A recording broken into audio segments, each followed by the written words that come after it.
నమస్కారం. మచిలీపట్నం ఒకప్పటి ఘనమైన పోర్ట్ నగరం.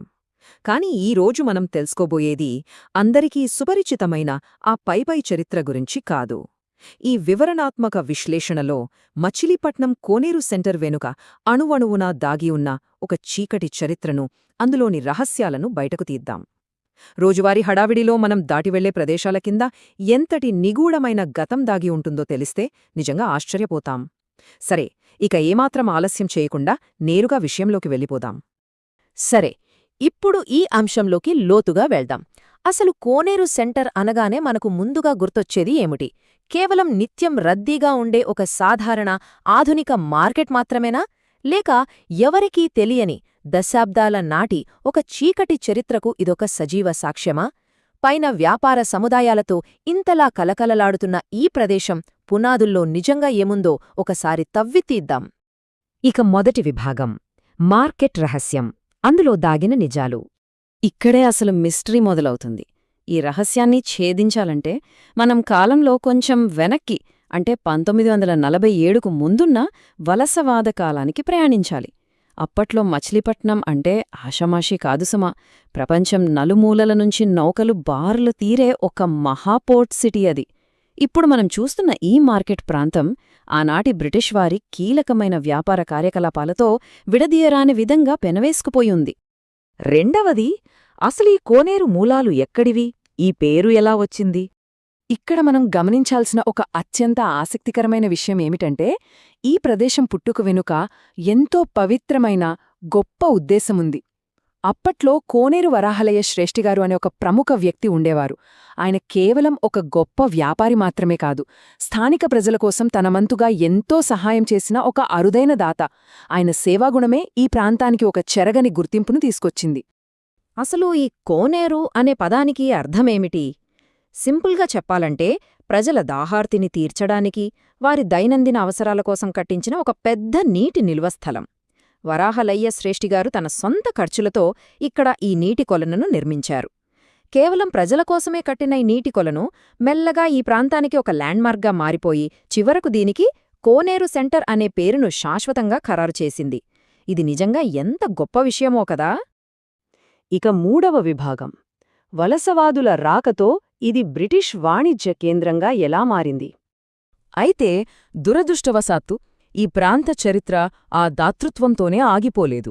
ఎప్పుడైతే వలసవాద పాలన ఉక్కుపాదం మోపడం మొదలైందో అప్పుడు బ్రిటిష్ అధికారుల కన్ను ఈ కీలకమైన పోర్ట్ నగరంపై పడింది. ప్రజల కోసం ఒక సేవాభావంతో మొదలైన ఈ ప్రాంతం చూస్తుండగానే ఒక కఠినమైన వాణిజ్య కేంద్రంగా మారిపోయింది.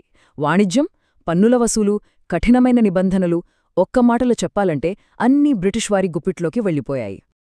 ఇక్కడ అత్యంత కీలకమైన విషయమేమిటంటే, ఈ కోనేరు సెంటర్ చుట్టూపక్కల ఉన్న ప్రాంతాలన్నీ బ్రిటిష్ వారి రాకతో రాత్రికి రాత్రే వాణిజ్య కార్యకలాపాలకు ప్రధాన అడ్డాగా మారిపోయాయి.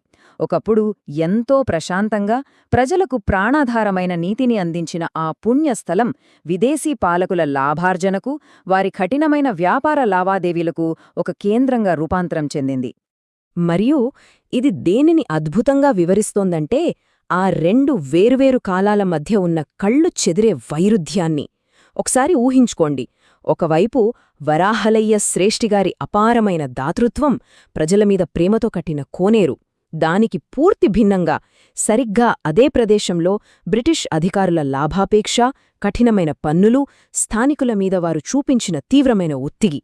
ఎంతో విరుద్ధమైన ఈ రెండు కోణాలు ఒకేచోట ఆవిష్కృతం అవ్వడం చారిత్రకంగా చూస్తే ఒక పెద్ద ఆశ్చర్యం. నాలుగవ విభాగం, ఆ చీకటి గతం తాలూకు ఛాయలు, ఇప్పటికీ వినిపించే మౌఖిక కథలు. ఇదంతా వింటుంటేనే ఒళ్ళు గగురు పడుస్తుంది కదా! ఆ బ్రిటిష్ పాలన నాటి చీకటి రోజుల ఛాయలు ఇంకా ఈ ప్రాంతాన్ని అంటిపెట్టుకునే ఉన్నాయన్నది కాదనలేని నగ్న సత్యం. స్థానికంగా ఉండే పెద్దలు, వృద్ధులు చెప్పే కథల ప్రకారం చూస్తే ఆ అధికారుల పెత్తనం కింద ఎన్నో అమానవీయ ఘటనలు జరిగాయని, వాటిలో చాలా వరకు అసలు ఇప్పటికీ వెలుగులోకి రాలేదని తెలుస్తోంది. ఇవి అధికారికంగా పుస్తకాల్లో నమోదు కాకపోయినా తరతరాలుగా వస్తున్న ఈ మౌఖిక కథలు ఈ కోనేరు సెంటర్ను మరింత నిగూఢమైన మిస్టరీగా మారుస్తున్నాయి.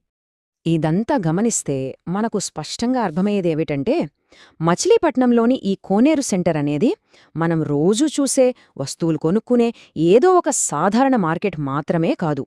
ఇదొక సుదీర్ఘమైన చరిత్ర, ఒక గొప్ప దాతృత్వపు ఆనవాలు మరియు ఇంక పూర్తిగా బయటపడని ఎన్నో చీకటి కథల అద్భుతమైన సమాహారం.